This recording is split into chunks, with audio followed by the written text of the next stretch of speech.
Hello दोस्तों, कैसे हैं आप सब। आशा करता हूँ कि आप सब अच्छे होंगे। मैं एक प्राइवेट ऑर्गेनाइजेशन में काम करता हूँ एज अ टेंडर एग्जीक्यूटिव।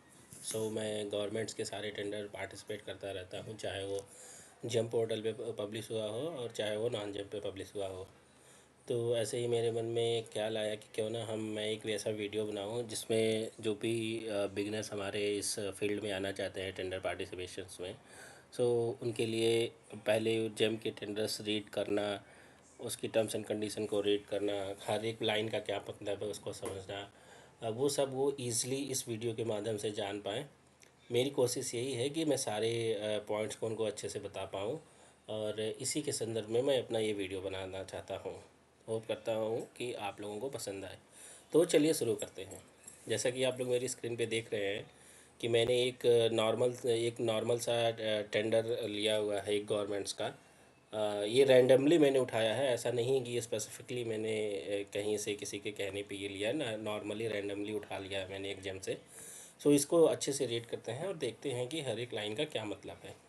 सबसे पहले हम आ जाते हैं, जब भी आप कोई भी टेंडर जेम टेंडर ओपन करेंगे तो सबसे पहले ये पेज खुल के आएगा जिसमें आपका ये बिड नंबर है। एक्चुअली जेम जो है सारे टेंडर्स नंबर को एज अ बिड नंबर लेता है।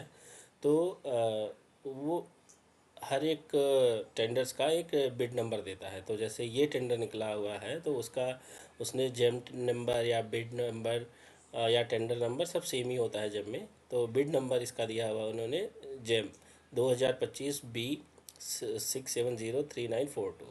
सो ये जेम पे निकला हुआ टेंडर है, 2025 में निकला हुआ है, और इसका ये आगे का क्रमांक है। और ये कब पब्लिश हुआ है, 22/9/2025 को ये पब्लिश हुआ है।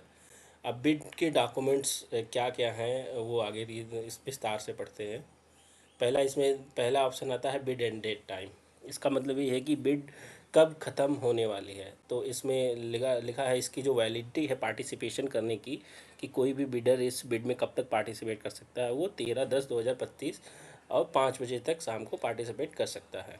Same way bid opening time, जैसे ही ये बिड इस टाइम पे ख़त्म होती है तो इस बायर जो है इस बिड को ओपन करता है। सो इस बिड को ओपन अपने पोर्टल पे बायर कब करेगा वो उसका टाइम दिया हुआ होता है, डेट एंड टाइम। तो वो सेम डेट को आधे घंटे के बाद मतलब 3:30 पे ये ओपन कर देगा। ये होता है bid opening date and time. उसके बाद हम आते हैं bid offer validity from end date. So ये लिखा है 120 दिन 120 डेज है। सो गाइज इसका ये मतलब होता है कि जैसे जिस दिन से हमने बिड पार्टिसिपेट कर दिया उस दिन से 120 डेज तक जो भी हमने प्राइस रखी है उसमें, वो प्राइस 120 दिन तक हम चेंज नहीं कर सकते हैं इस टेंडर के लिए।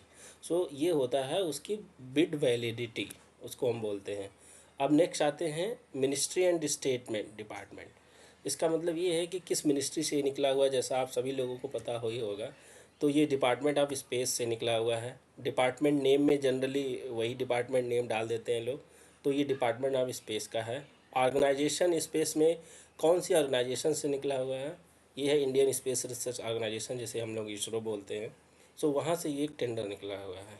और ये किस उस अब नेक्स्ट ऑफिस नेम आता है। ये ऑफिस नेम में ये किस लोकेशन या किस इसरो ऑर्गेनाइजेशन से निकाला है, इसरो के किस ऑर्गेनाइजेशन किस लोकेशन से निकाला है।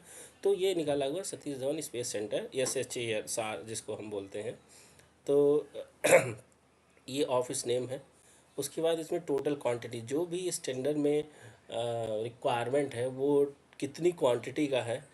तो उसमें इन्होंने एक क्वांटिटी दी, जो भी आइटम इसमें आएंगे वो सब की क्वांटिटी को वो एक मांग रहे हैं, एक पैकेज में वो उनको ये चाहिए। सो क्वांटिटी एज ए यहाँ पे अगर मल्टीपल आइटम है और क्वांटिटी यहाँ पे एक है तो इसका ये मतलब है उनको ये सब पूरा एक पैकेज में चाहिए। नेक्स्ट आता है आइटम कैटेगरी। इसमें ये आइटम कैटेगरी दोस्तों जेम के जो कैटेगरी बनी हुई है उस कैटेगरी से संबंधित रखता है। तो जेम में इस टेंडर को पब्लिश करने के लिए जो कैटेगरी चुनी है बायर ने, वो LED video wall display system की कैटेगरी चुनी हुई है। उसके बाद इसमें नेक्स्ट आता है कौन से search string used in GeM ARPTS। मतलब इस वीडियो को इस टेंडर को पब्लिश करने से पहले इसमें उन्होंने कैटेगरी सर्च करी होगी, तो वो कौन सी कैटेगरी सर्च की है वो इसमें दिखाया है। Video wall display system, same way उस कैटेगरी में क्या क्या उन्होंने खोजा है, search result generated in GeM ARPTS। So इतने कैटेगरी के रिजल्ट्स भी उन्होंने खोजे हुए हैं इस वीडियो को पब्लिश करने के लिए, सॉरी इस टेंडर्स को पब्लिश करने के लिए। उसके बाद नेक्स्ट ऑप्शन आता है relevant category selected for notification. इस नोटिफिकेशंस को पब्लिश करने के लिए सो दैट कि लोगों के पास पहुंच जाए कौन कौन सी कैटेगरी को, जेम में ये सारी कैटेगरीज बनी हुई हैं, इस कैटेगरी को अभी आप जो भी बायर पब्लिश करता है टेंडर, उसको एक कैटेगरी चुननी पड़ती है उसके प्रोडक्ट को रेफरेंस में लेके कि जो प्रोडक्ट वो पब्लिश करने वाला है टेंडर पे वो किस कैटेगरी में फॉल करता है।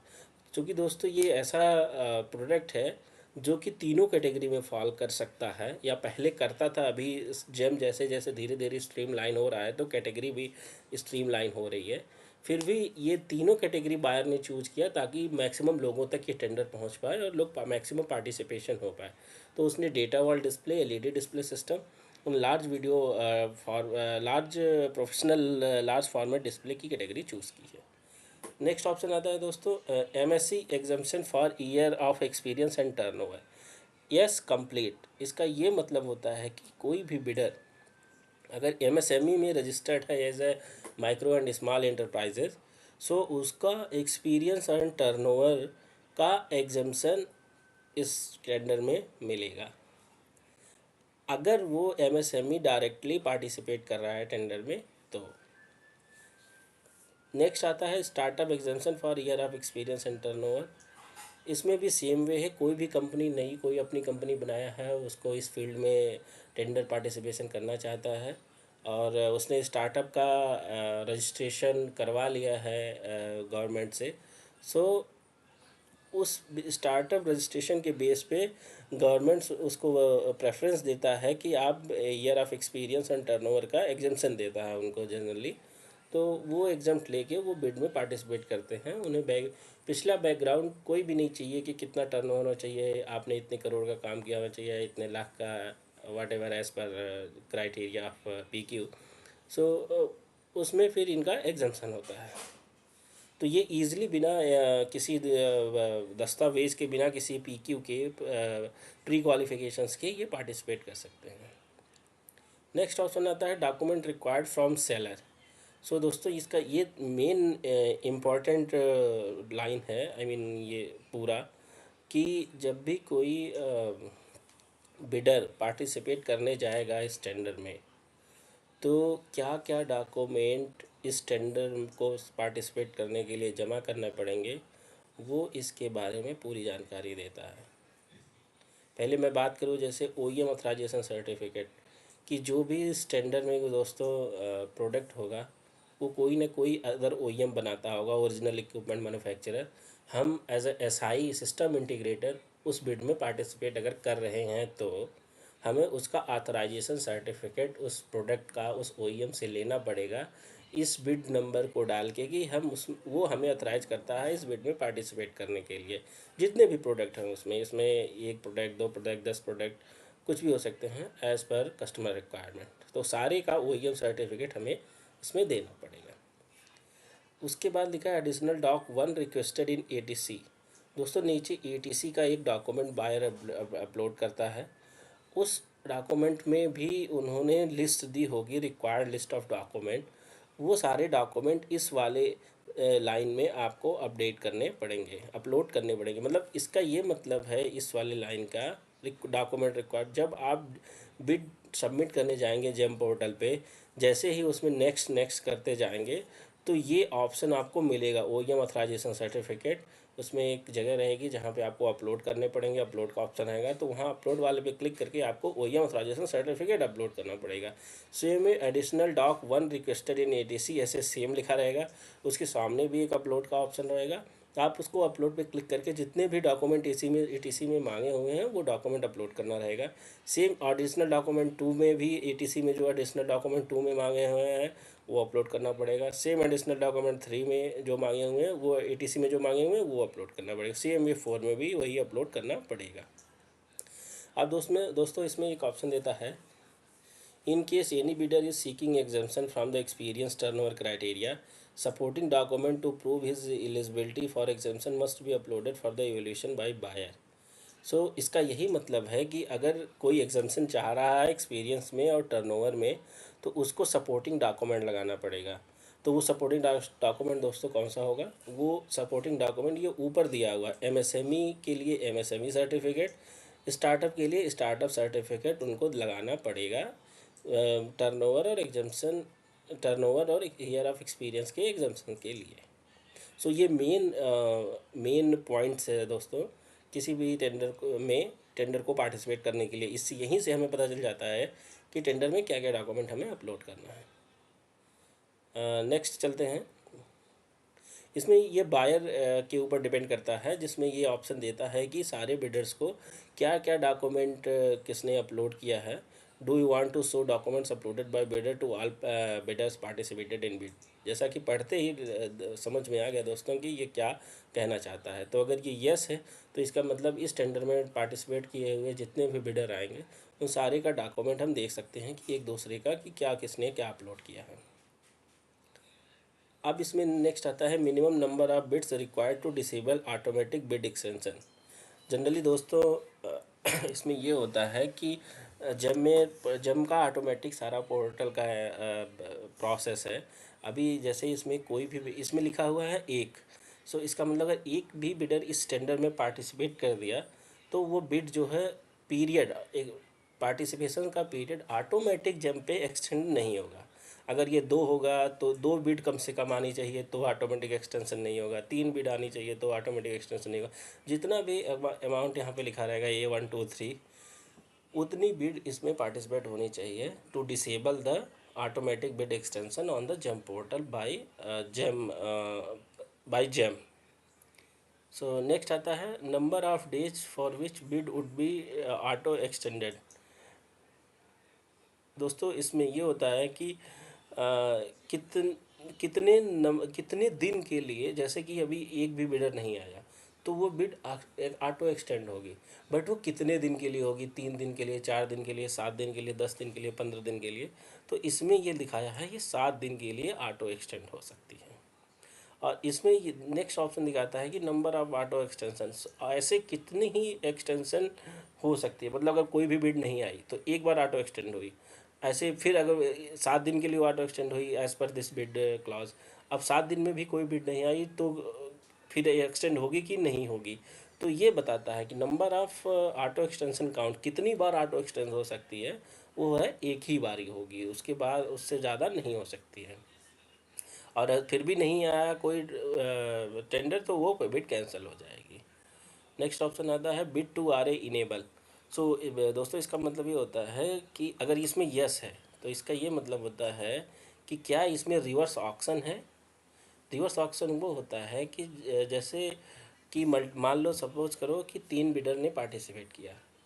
अब 3 में से अगर तीनों ने क्वालिफाई कर लिया और किसी ने 100 रुपये कोट किए, एक ने 100 रुपये, एक ने 115 रुपये, तो एक ने 120 रुपये, तो जो आर होगी वो 110 रुपये से उसका रिवर्स ऑक्शन चालू होगा और तीनों को बोला जाएगा कि आप 110 रुपये से कितना कम कोट कर सकते हैं इस बिड को जीतने के लिए। जनरली एक अलग ही फील्ड है आर का, उसमें हम कभी किसी और वीडियो में अच्छे से चर्चा करेंगे।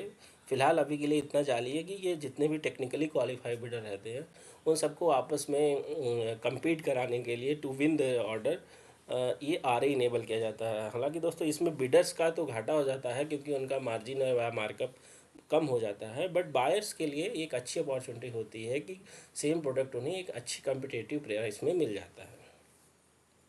नेक्स्ट है इसका आर ए क्वालिफिकेशन रूल। इसमें लिखा है H1 highest price bid elimination. दोस्तों इसका ये मतलब होता है कि जो जैसे इसमें 3 बिडर्स ने पार्टिसिपेट किया और तीनों टेक्निकली क्वालिफाई हो गए। और मान लीजिए एक का प्राइस है 100 रुपये, एक का प्राइस है 115, एक का प्राइस है 120। सो H1 highest price bid elimination rule के अनुसार 120 रुपया जिसने कोट किया है उसको ये बिड नहीं जाएगी, क्योंकि इसमें ये रूल है कि जिसका H1 आएगा हाईएस्ट वन वो एलिमिनेट हो जाएगा आर ए से। तो जो बचे हुए L1 एंड L2 हैं जिसका 100 रुपये और 115 रुपये है, उन्हीं दोनों के बीच में आर ए ओपन होगी। तो ये एक नॉर्मल सा ही रूल है, हालांकि जनरली कोई ना कोई आ ही जाता है, क्योंकि हर एक बिड में कोई लोवेस्ट होगा, कोई L2 होगा, कोई L3 होगा, किसी ना किसी का तो हाईएस्ट होगा, तो एक लोग उसमें एलिमिनेट हो जाना है एक लोगों को। नेक्स्ट ऑप्शन आता है type of bid, two packet bid. इसमें होता है कि टू पैकेट बिड का मतलब ये होता है दोस्तों कि एक टेक्निकली कमर्शियली जो भी हमें डॉक्यूमेंट मांगा जाता है वो हम डालेंगे, उसको एक वन सिंगल पैकेट बोलते हैं। प्लस उसके अलावा एक हम कमर्शियल डॉक्यूमेंट जो अपलोड करेंगे, तो दो डॉक्यूमेंट अपलोड करने का टू पैकेट बिड सिस्टम उसको बोलते हैं। नेक्स्ट ऑप्शन आता है दोस्तों time allowed for technical clarification during technical evolution. इसका ये मतलब होता है कि जब आपकी बिड ओपन हो गई, आपने पार्टिसिपेट कर दिया और स्क्रूटनी की जा रही है कमेटी के द्वारा, बायर्स के जो टेक्निकल इवोल्यूशन कमेटी है उसके द्वारा, अब इस स्क्रूटनी में अगर कोई शॉर्ट फॉल डॉक्यूमेंट मिला तो आपको वो डॉक्यूमेंट जेम पोर्टल पे वो मांगेगा बायर्स आपसे कि ये डॉक्यूमेंट आपने कम दिया है और इसको आप सबमिट कर दीजिए। तो वो सबमिट करने का जो टाइम है आपका, जैसे ही पोर्टल पे उसने पब्लिश किया, मतलब पोर्टल पे आपसे मांगा वो डॉक्यूमेंट, जब जब जो वो टाइम दिया रहेगी जब से वो पब्लिश अपलोड करेगा उससे 2 दिन तक आपको, 2 दिन के अंदर में आपको ये कभी भी आपको ये सारे टेक्निकल डॉक्यूमेंट जो भी मांगे हैं वो अपलोड करने रहेंगे। तो उसका टाइम 2 दिन का दिया हुआ है। नेक्स्ट ऑप्शन आता है inspection required by empanel inspection agency authority. इसमें है नो। सो इसका ये मतलब है दोस्तों कि इसमें कोई इंस्पेक्शन नहीं है, कि जैसे आपको अगर L1 हो गए तो कोई इंस्पेक्शन करवाना पड़ेगा प्रोडक्ट का, तो उसमें है नो। तो कोई भी इंस्पेक्शन नहीं कराना, डायरेक्ट आप कस्टमर को डिलीवर कर सकते हैं। तो और जो भी एज़ पर दिस टेंडर जो भी क्लास है SITC का, वो आप करवा सकते हैं। और इसमें लिखा है evolution method, total evolution wise, total value wise evolution. इसका ये मतलब है कि इसमें मान लीजिए अभी 10-12 प्रोडक्ट हैं, तो अगर 4-5 बिल्डर्स ने या 3 बिल्डर्स ने पार्टिसिपेट किया और किसी ने मान लीजिए अभी फर्स्ट आइटम का किसी ने एक 10 रुपये डाला, सेकंड आइटम का दूसरे वाले ने 5 रुपये डाल दिया, तीसरे वाले ने 10 रुपये डाल दिया। तो अगर मल्टीपल बिडर्स किसी भी प्रोडक्ट में कम कोट कर, किसी भी प्रोडक्ट 1 में पहले बिडर ने कम कोट किया, प्रोडक्ट 2 में दूसरे बिडर ने कम कोट किया, तो ऐसा नहीं है कि पहले आइटम के लिए पहला बिडर को जाएगा, दूसरे आइटम के लिए दूसरा बिडर जाएगा। इसमें टोटल जो L1 आएगा उसको ही ये ऑर्डर जाएगा। इसमें लिखा है फाइनेंशियल डॉक्यूमेंट रिक्वायर्ड। तो यस, इसमें एक फाइनेंशियल डॉक्यूमेंट अपलोड करने का ऑप्शन होता है, तो वो इसमें मांगेगा। तो वो अलग से इसमें दिया होगा टेंडर में, वो आपको यहाँ पे अपलोड करना पड़ेगा। इसमें कोई आर्बिट्रेशन क्लास, कोई मीडिएशन क्लास है नहीं है। ये आर्बिट्रेशन का मतलब होता है कि आपको बायर से कोई प्रॉब्लम हो गई इस टेंडर को लेके, तो आप इसमें आर्बिट्रेशन में जा सकते हैं कि इसको सॉल्व कराने के लिए किसी थर्ड पार्टी एजेंसी को इसमें इन्वॉल्व किया जाता है to solve your dispute, any dispute if happening with the buyers. So ये आर्बिट्रेशन क्लॉज इसमें नहीं है, ऐसा कोई इसमें डिस्प्यूट नहीं। जो भी डिस्प्यूट होगा आपको म्यूचुअली अग्री होके सॉर्ट आउट करना पड़ेगा। मीडिएशन क्लास सेम वही है, इसमें मीडिएशन में कोई क्लास नहीं है। नेक्स्ट ऑप्शन आता है दोस्तों EMD।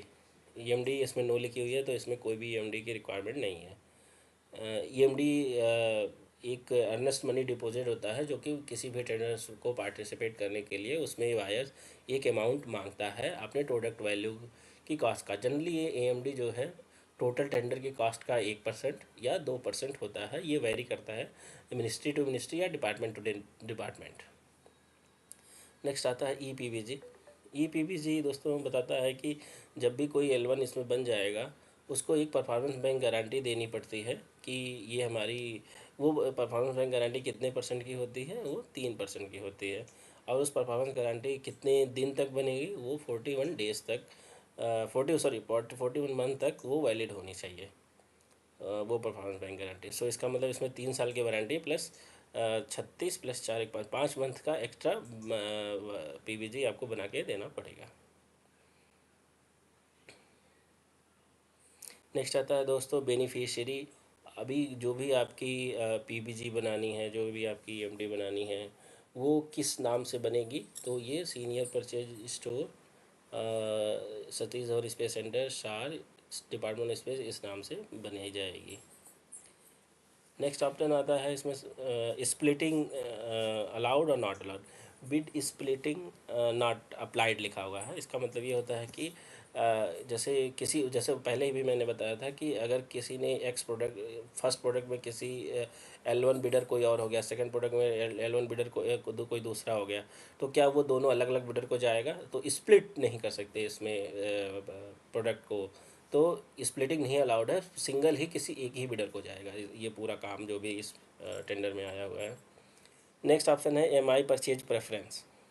चूँकि दोस्तों ये बहुत ही इम्पॉर्टेंट क्लॉज होता है, टर्म्स एंड कंडीशंस होती हैं, जो भी कह लो आप इसे। एमआई परचेज प्रेफरेंस और एमएससी परचेज प्रेफरेंस। पहले हम बात करते हैं MI purchase preference, make in India purchase preference. Actually इसमें ये होता है कि आप लोगों को पता है कि मेक इन इंडिया को प्रमोट करने के लिए गवर्नमेंट ने मेक इन इंडिया रूल लगाया है, और इसमें प्रोत्साहन दिया जा रहा है लोकल वेंडर्स को, जो कि अपना इंडिया में मैन्युफैक्चर किया हुआ प्रोडक्ट लेके आए और उसमें पार्टिसिपेट करें। सो एमआई परचेज प्रेफरेंस यस होने का मतलब ये है कि अगर कोई बिडर, अगर वो देखो उसमें एमआई परचेज प्रेफरेंस जैसा आप सबको पता होगा कि क्लास 1 एंड क्लास 2 दो कैटेगरी बनाई गई है। एक नॉन लोकल सप्लायर। सो इन तीन कैटेगरी में जो भी 20% जो भी 20% से 50% जिसका लोकल कंटेंट होगा बिड में, वो क्लास 2, और जिसका 50 से 100% जो होगा वो क्लास 1 में आएगा, 51 से एक्चुअली। सो इसमें अगर ये यस है, और इसमें वरीयता दी जाती है कितने की? इसमें 20% की वरीयता दी जाती है। अगर किसी एम आई परचेज प्रेफरेंस अगर इसमें यस है, तो इसका मतलब जो भी बिडर पार्टिसिपेट करेगा इस टेंडर में, अगर वो क्लास 1 है तो उसको 20% की वरीयता दी जाएगी।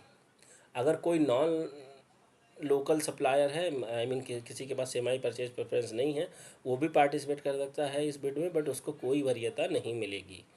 तो जैसे अभी एमआई परचेज प्रेफरेंस का मतलब ये होता है, किसी ने क्लास 1 कोट किया, किसी ने क्लास 2 कोट किया, किसी ने non non class 1 non class 2 quote किया, तो अब इसमें वरीयता, और क्लास 1 वाले ने मान लो 120 रुपये कोट किया, क्लास 2 वाले ने 115 रुपये कोट किया, और क्लास नॉन लोकल सप्लायर ने, जिसके पास कोई क्लास नहीं है मेक इन इंडिया का, उसने 100 रुपये कोट किया। और अगर ये बिड टेक्निकली फाइनेंशियली ओपन होती है, तो अगर L1 is non local supplier, L2 is class 2 local supplier, L2 is class 2 local supplier, L3 is class 1 local supplier. But ये जो जैसा कि मैंने पहले बताया कि ये माई परचेज प्रेफरेंस 20% का है। सो अगर L1 जो है 100 रुपये का है और वो नॉन लोकल सप्लायर है, तो और जो L3 है वो लोकल सप्लायर है क्लास 1 पे, तो इसको 20, अब देखेंगे इसमें परचेज प्रेफरेंस मार्जिन कितने का है? 20% का। तो L1 जो है 100 रुपये कोट किया, और L3 जो है 120 रुपये कोट किया, तो 100 का 20% 120 आ रहा है। तो ये जो है 20% के रेंज में है, इसका प्राइस L1 के प्राइस के 20% के रेंज में है। तो इसको जो है एक बार मौका मिलेगा, प्रेफरेंस दिया जाएगा कि ये जो प्राइस है, क्या आप 100 रुपये ला के ये सामान दे सकते हैं? अगर दोस्तों वो उसने मैच करा दिया अर्थी ने कि हाँ जो भी प्रोडक्ट आप मांग रहे हो उसको मैं 120 की जगह 100 रुपये में दे सकता हूँ, तो ये ऑर्डर जो है L1 class 1 L3 class 1 bidder को चला जाएगा। बेसिकली ये एमआई परचेज प्रेफरेंस का मतलब होता है।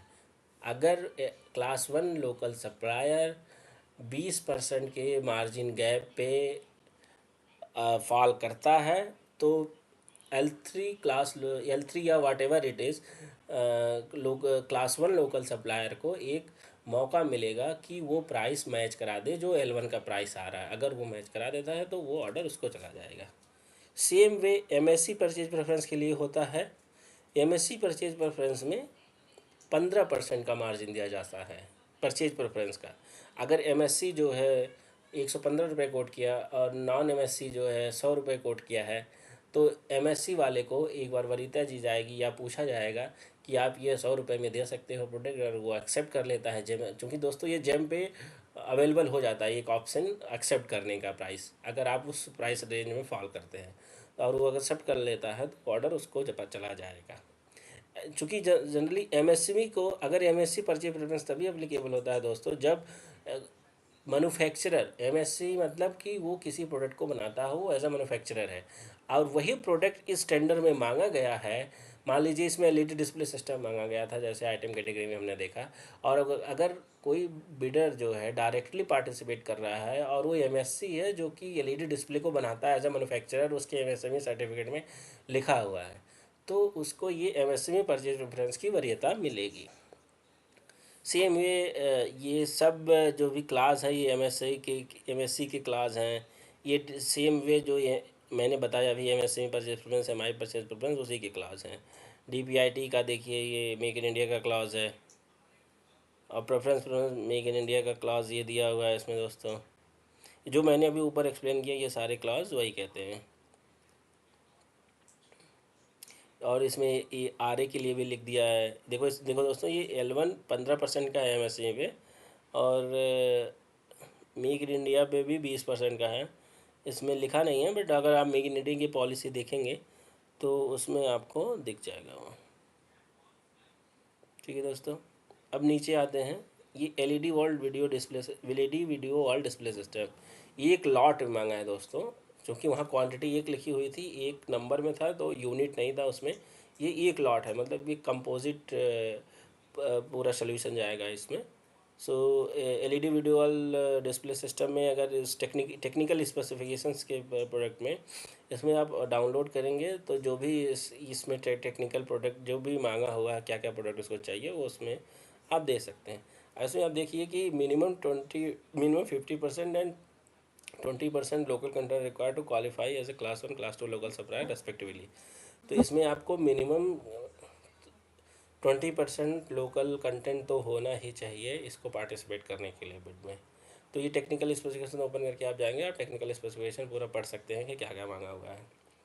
दूसरा आता है consignee reporting officer and quantity. इसमें यह आता है कि आपको डिलीवरी कहाँ चाहिए, कंसाइनी आपका कौन है, तो इसमें नाम दिया होता है, एड्रेस दिया होता है, क्वांटिटी दी होती है, और डिलीवरी कितने दिन में पीओ प्लेस करने के बाद आपको करनी है। डिलीवरी मीन्स कोई कोई इसको इंस्टॉलेशन तक का टाइम लेता है, कोई कोई ओनली डिलीवरी तक का टाइम लेता है, बट जनरली ये एसआईटीसी का ही डिलीवरी टाइम माना जाता है। तो ये इसमें लोकेशन दिया हुआ है। Bid access bid buyer added bid specific additional scope of work, इसमें भी दोस्तों डॉक्यूमेंट अटैच कर किया होता है बायर्स ने। इस डॉक्यूमेंट को भी आप जनरली कहीं कहीं पे दोस्तों ये वाले डॉक्यूमेंट और ये वाले डॉक्यूमेंट दोनों सेम ही होते हैं, तो आप किसी एक को भी डाउनलोड करके आप पढ़ सकते हैं, और उसके अनुसार जो भी प्रोडक्ट मांगा है उस OEM से कांटेक्ट करके जो भी टर्म्स एंड कंडीशन है, जो भी डॉक्यूमेंट रिक्वायर्ड है, वो सब पढ़ के इसमें अपलोड कर सकते हैं। नेक्स्ट आती है buyer added bid specific terms and condition. ये जो कि जेम का default added specific terms and condition का फॉर्मेट होता है। इसमें हर एक लोगों को अपना क्लास चुनना पड़ता है। जैसे ये इसमें लिखा है कि 25% का प्लस माइनस वेरिएशन का क्लास है। इसमें बायर जो है आपको ऑर्डर देने के बाद जितनी भी क्वांटिटी है उसका 25% क्वांटिटी प्लस या माइनस करके आपको, माइनस तो जनरली नहीं करता है, प्लस ही करता है बायर, तो उसमें 25% एक्स्ट्रा करके आपको ऑर्डर दे सकता है विदाउट एनी टेंडर। इसमें स्कोप ऑफ सप्लाई में देखिए दोस्तों, ये लिखा हुआ है supply installation testing commissioning of goods training operator, ये सब मिला के आपको इंस्टॉलेशन सप्लाई का पार्ट माना जाता है। तो ये जो डिलीवरी होती है, डिलीवरी डेज 84 डे में आपको ये सारी चीज़ करनी पड़ेगी। आई मीन सप्लाई भी, इंस्टॉलेशन भी, टेस्टिंग कमीशनिंग ऑफ गुड्स भी करनी पड़ेगी, ट्रेनिंग ऑफ ऑपरेटर भी करना पड़ेगा आपको। नेक्स्ट ऑप्शन आता है buyer added bid specific clause. इसमें बायर ने ये क्लास डाला है जीएसटी उसको चाहिए, उसको price with document only specified place ये चाहिए।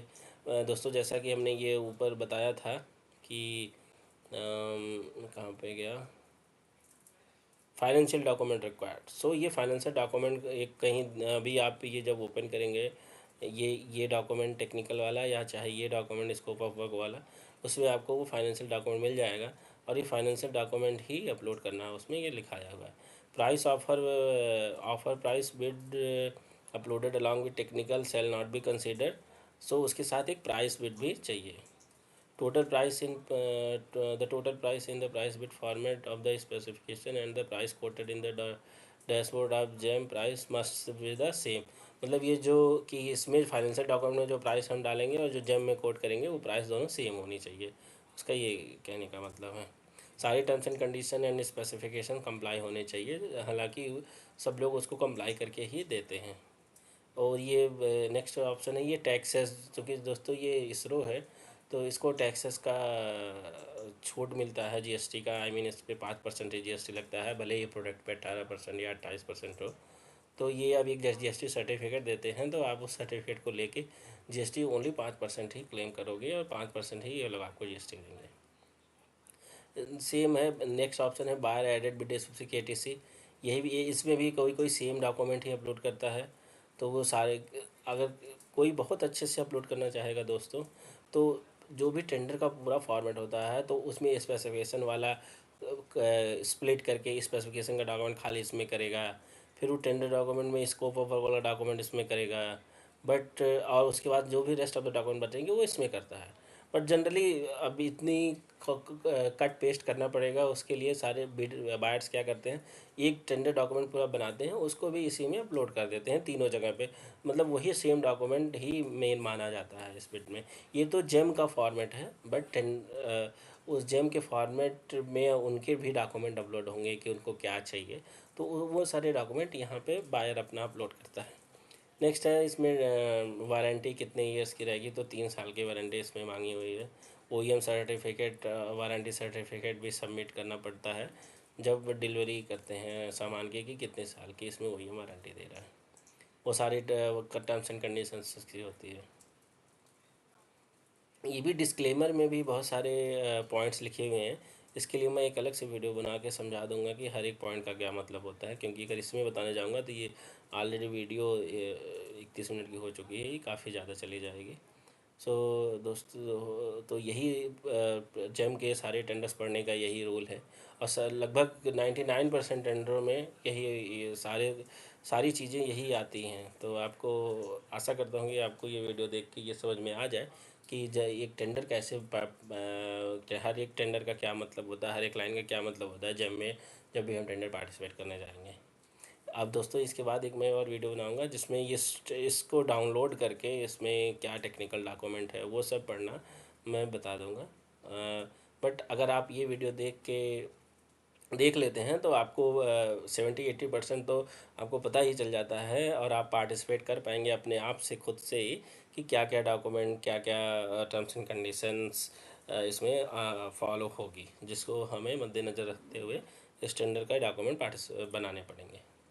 तो आशा करता हूँ आपको ये वीडियो अच्छा लगे, और अच्छा करे लगेगा तो प्लीज़ सब्सक्राइब कर दीजिएगा चैनल। अब क्या कोई प्रॉब्लम नहीं। Thank you very much.